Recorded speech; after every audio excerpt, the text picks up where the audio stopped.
No game is perfect, whether it's a board game or a TTRPG. Yes, they can be played rules as written, but chances are one of the following applies and means you're going to need a house rule. Number one, the rules themselves are not clear, meaning each person at the table can read the rules differently. So you as a dungeon master need a house rule for how to handle that rule, that spell, that item. Number two, the rules may not account for the new cool way that one of your players just came up with to use a spell or an item. Instead of making it a one-off, you decide as a dungeon master that you loved how that works, and that's how that's going to work going forward for everybody in every game from now until the end of time. Number three, the rules simply cannot cover every aspect of the game. After all, while game designers are very smart, there is simply no way they can consider how millions of people are going to play this game and account for everything in a rule or how everybody's going to read a rule. So you're going to need house rules. And that's what today's DM Tips video is all about. The top 10 house rules I use at my table. Welcome to the Laughing Tavern. Let's talk house rules.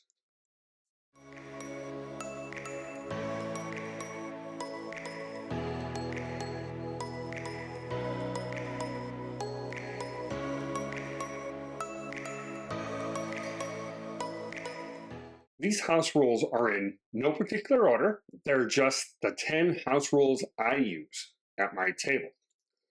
Let's start with flanking.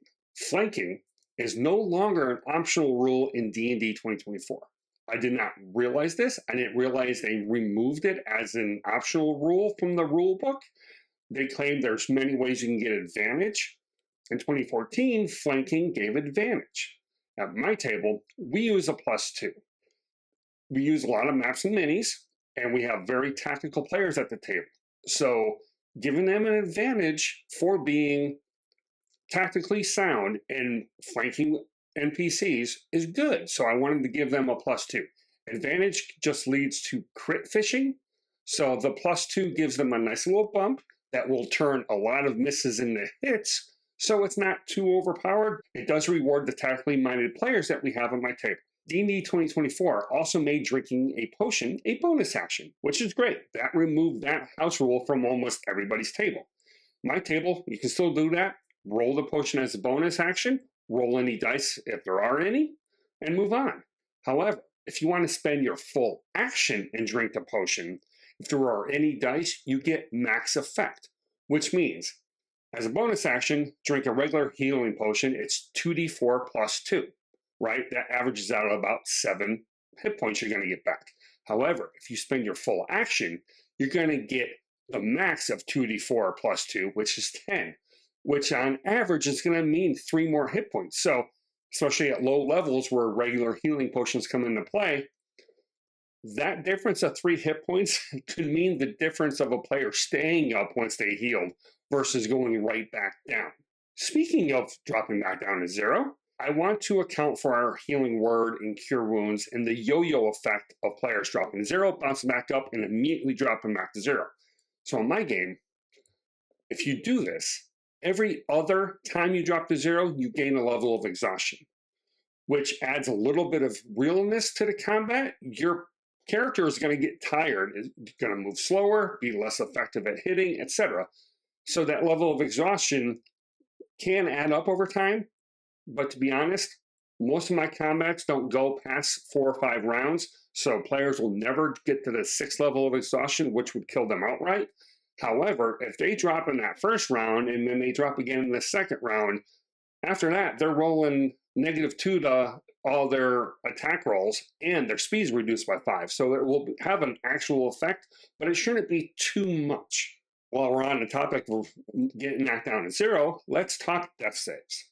At my table, when a player is rolling a death save, success or failure, they describe a moment that flashes before their character's eyes. This takes death saves from being just a simple dice roll to a roleplay moment. It makes the players think about their characters, think about their backstories.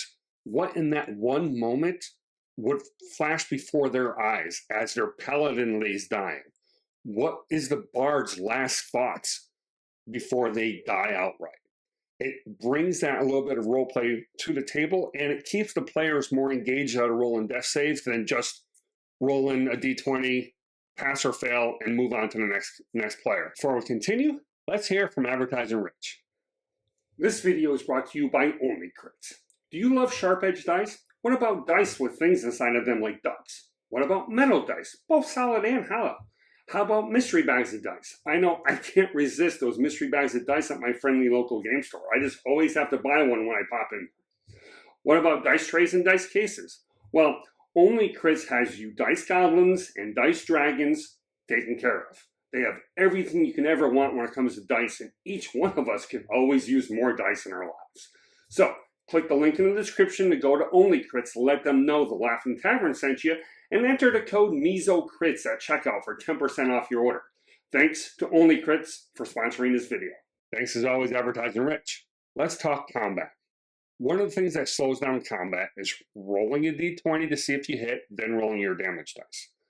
My table, you roll your d20 to attack and your damage dice at the same time.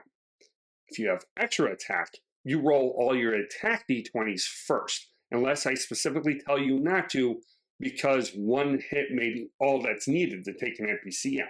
So if you have extra attack, you roll your d20s and then you'll roll all your damage dice. Also, I try to get my players to have all their damage dice that they know they're going to need for that attack ready to go before it's their turn. This way they can just grab dice and go. They're not sitting there trying to figure out, well, I'm going to do a smite, or I have sneak attack and it's this many dice, or I'm going to do flurry of blows. This way, they figure out ahead of time, I'm going to cast 4th level smite, and it's this many dice plus my damage dice. It's already ready to go. So hopefully, this speeds up combat. Let's talk critical hits. Critical hits, there are many different ways you can do it. You can double the damage. So if you roll 1d10, you'll just double that to get your crit damage. Or you can roll 2d10. At my table, we do it simple. Max damage plus roll damage plus modifier. So if you have a 1d10 damage dice, that's 10. Then you roll a d10. Then you add your modifier. So this way, crits are critical. It is a big hit. There's no worse feeling than having a crit and rolling less damage than your regular hit does, right? This way, it maximizes damage at least. So even if you roll a 1, you still at least got the max damage from the first pass. So it makes crits critical. It makes some big moments, especially for paladins and rogues that roll a ton of dice. This is a ton. Our paladin on our table routinely will do 100 points of damage, depending upon charges and smites and everything else. It is absolutely sickening. She'll do 100 points of damage in her round because she's their 13th level paladin. So that's a lot of damage coming out. But it would be so much better as a DM if they rolled instead of doing a max. But you know what? That max damage makes those critical hits amazing moments in the game. Leveling up, we roll hit points. But there's no worse feeling than leveling up and rolling a 1 for hit points. Of course, we re-roll 1s. I think this is a common house rule across many tables, just like, I believe, flanking, just like the bonus action, potion drinking, probably critical damage too. So that's one thing about these house rules. Chances are you've seen them before and you're probably using them all at your table. Let's talk about one thing that I'm not sure I've seen anybody else do, and this is in regards to attuning legendary items. Normally, you can just attune over a long rest or a short rest, and you've got the attunement. At my table, when it comes to legendary items, it is a role-play moment. As you sit trying to attune to this item, a vision of the previous owner appears in your head, asking why you are worthy of attuning to this item, worthy of having this item become yours. I create role-play moment between myself and the player, and there's just a discussion, and the NPC will ask questions, we'll tell them a little bit of history about who they were, so it leads to a very cool moment. And at the end, once I feel the role-play has come to a good stopping point, I'll have the player roll a d20 plus whatever relevant ability score modifier is for the item. So if it's a great sword, they're going to be adding their strength. If it's a grimoire, they're going to be adding their intelligence, that kind of thing. And I have a sliding scale. Up to level 9, the scale is a DC 30, which basically means there is no way a character below level 10 can attune to a legendary item. What this allows me to do is give out legendary items that the party can carry with them and try to figure out when to attune or who's going to get to it 5-6 levels from now. It's a cool way of rewarding the party with something that won't come into play until much later, so I can control the overpowerness of the party, at least in regards to that item. The scale is a DC 25 from levels 10 to 15, and then it's a DC 20 up to level 20. I do give them a drop in the DC of -3 if they roll a nat 20, which has resulted in one of the players attuning to an item several levels before they probably should have, because it dropped it just enough to where they were able to get it. It's just a cool way of doing legendary items, and I love bringing role-play moments into my game, so it's just not dice rolls, and it's just not simple mechanics. Anytime I can add role-play moments or flavor to the mechanics or a dice roll, I'm all about it, and that's generally how you have to do a house roll, because the rules don't account for that kind of stuff. Let's talk about these last two. One way to speed up combat is the discussion between players in between everybody's turns about who should do what and who's going to do what next. When it gets to be a little bit too much at the table, I will call a pause and tell the players I'm instituting the 1 minute between rounds rule. What this means is, in between rounds, they have 1 minute to discuss amongst themselves who's going to do what and who's going to try to do what. I do this because, yes, the players, the actual PCs would understand who can do what in the moment and set up each other, but the players need to talk. They need to discuss.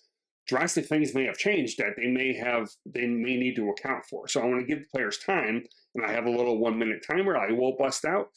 Thankfully, I haven't had to use this very often, just a couple of times over 50 plus sessions, but it's a nice little house rule I have in my pocket just to try to stop the table chatter and move combat along.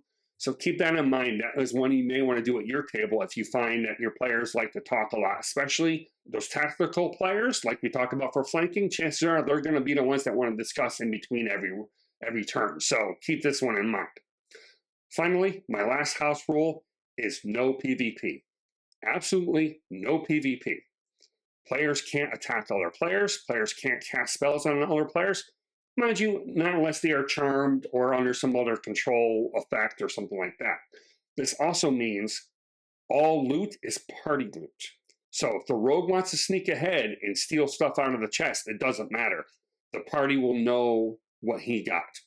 Everything belongs to the party. There are no individual kills. We use milestone leveling, so you don't get extra XP for yourself for what you do in terms of killing an NPC. So there's no rushing to have my kill versus your kill. And absolutely, players cannot fight each other. I've had this almost come to blows once in my very first campaign that I was running before COVID. I had to put this rule in to make sure that the characters weren't fighting amongst themselves, because you had some personality conflicts with the players themselves. So to avoid those issues, no PvP of any sort. So let me know, what are some house rules that you use at your table? What do you think about my house rules? Do you use any of these? Let us know down there in the comments. May your gold be plentiful, your games well played, and your tables full of laughter.